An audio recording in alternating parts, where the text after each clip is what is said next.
Hello students, this video is about animal tissues. The animal tissues are divided into four types: epithelium tissue, connective tissue, muscular tissue and nervous tissue. जो animal tissues हैं उन्हें चार भागों में divide किया गया है। ये चार तरह के एनिमल टिश्यूज हैं: epithelium tissue, connective tissue, muscular tissue and nervous tissue. First, epithelium tissue. These tissues form outer and inner lining of our body. The cells of these tissues are tightly packed and form a continuous sheet. Intercellular spaces are absent in them. The cells of these tissues allow exchange of material between the body and the external environment. Epithelium tissues is further divided into five types: simple squamous epithelium tissue, stratified squamous epithelium tissue, cuboidal epithelium tissue, columnar epithelium tissue and glandular epithelium tissue. जो epithelium tissues होते हैं वो हमारी body की outer और inner lining को बनाने में मदद करते हैं, यानी हमारे जो बॉडी के ऑर्गन्स हैं उनके बाहरी और अंदर वाले सरफेसेस होते हैं वो एपिथेलियम टिश्यू के बने होते हैं।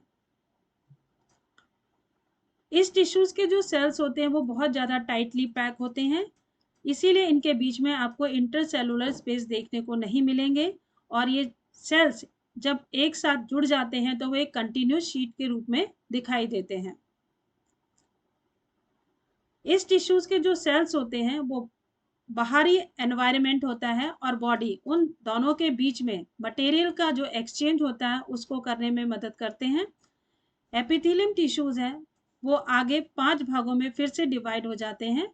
ये पांच तरह के एपिथेलियम टिश्यूज हैं: simple squamous epithelium tissue, stratified squamous epithelium tissue, cuboidal epithelium tissue, columnar epithelium tissue और glandular epithelium tissue. Now types of epithelium tissues.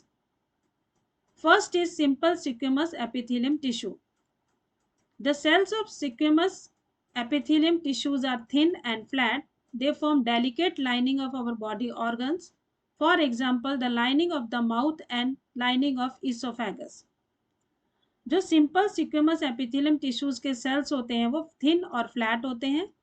ये हमारे जितने भी नाजुक बॉडी ऑर्गन्स होते हैं उनकी सरफेसेस को बनाने में मदद करते हैं।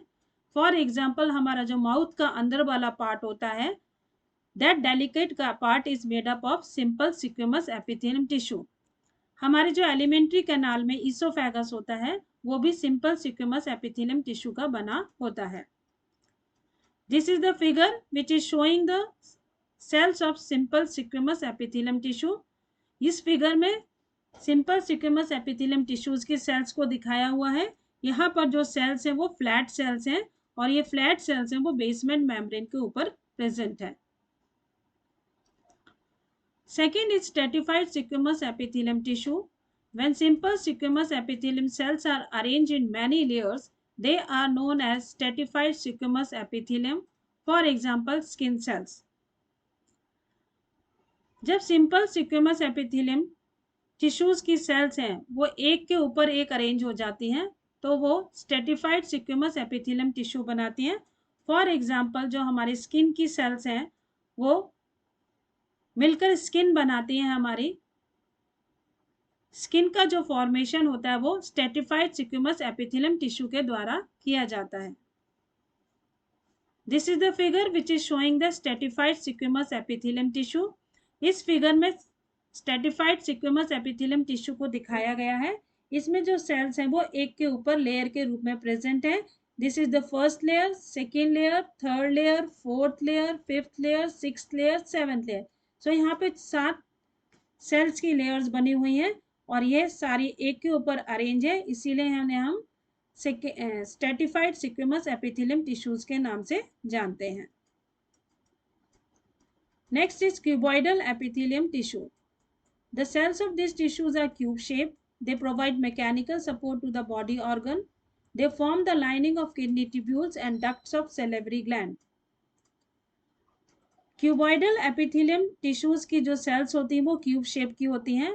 इनका काम होता है हमारे बॉडी के ऑर्गन्स को मैकेनिकल सपोर्ट प्रोवाइड करना, यानी कि कोई भी बाहर से इंजरी हो रही है या कोई भी बाहर से डेंजर आने वाला है उससे बॉडी को बचाना। हमारी जो किडनी की ट्यूब्यूल्स होते हैं, यानी जो किडनी के पास में जो ट्यूब्स होते हैं जो बॉडी में ब्लड के फिल्ट्रेशन में हेल्प करते हैं, वो सारे क्यूबॉइडल एपिथेलियम टिश्यू के बने होते हैं। उसी तरह से हमारा जो सेलेब्री ग्लैंड होता है उसके जो डक्ट्स हैं यानी कि जो ट्यूब्स हैं वो भी क्यूबॉइडल एपिथेलियम टिश्यू के बने होते हैं।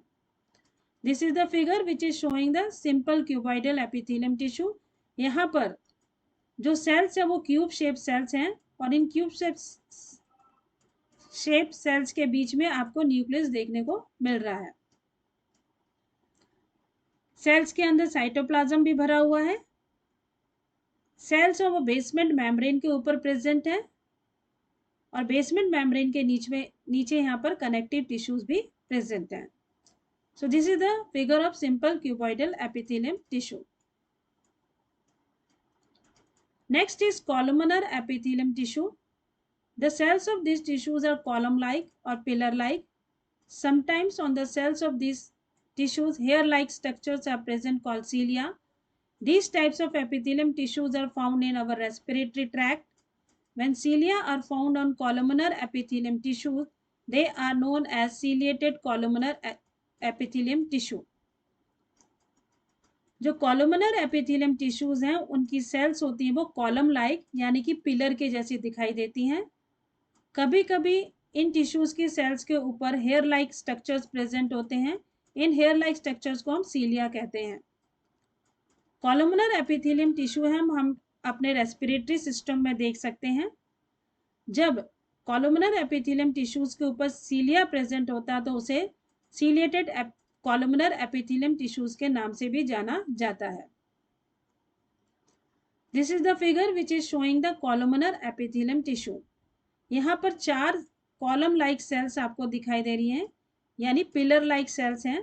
इन पिलर लाइक सेल्स के बीच में न्यूक्लियस प्रेजेंट है। नीचे की तरफ आपको बेसमेंट मेम्ब्रेन दिखेगी जो इसको सपोर्ट प्रोवाइड करती है और यहाँ पर ऊपर आपको हेयर लाइक प्रोजेक्शंस दिख रहे हैं। हेयर लाइक और थ्रेड लाइक स्ट्रक्चर्स जो दिखाई दे रहे हैं इन्हें ही सीलिया कहा जाता है। Next is glandular epithelium tissue. When epithelium tissue folds inward they form gland like structure. Such type of structure और tissues are known as glandular epithelium tissue. For example salivary gland secrete saliva. कभी कभी जो epithelium tissues होते हैं वो अंदर की तरफ फोल्ड हो जाते हैं। जब वो अंदर की तरफ फोल्ड हो जाते हैं तो एक कप लाइक और बैग लाइक स्ट्रक्चर बना लेते हैं। इस बैग लाइक स्ट्रक्चर को ही हम ग्लैंड कहते हैं और ये ग्लैंड्स होते हैं वो ग्लैंडुलर एपिथेलियम टिश्यू बनाने में मदद करते हैं। इसका बेस्ट एग्जांपल है सेलेवरी ग्लैंड। तो सेलेवरी ग्लैंड है वो हम सलाइवा के सीक्रेशन में मदद करता है। Let us see the figure. यहाँ पर फिगर दिखाया हुआ है। इस फिगर में जो एपिथेलियम टिश्यू है अंदर की तरफ फोल्ड होके एक कप लाइक स्ट्रक्चर और एक बोरे जैसा स्ट्रक्चर बना रहा है। इसी को हम ग्लैंडुलर एपिथेलियम टिश्यू कहते हैं।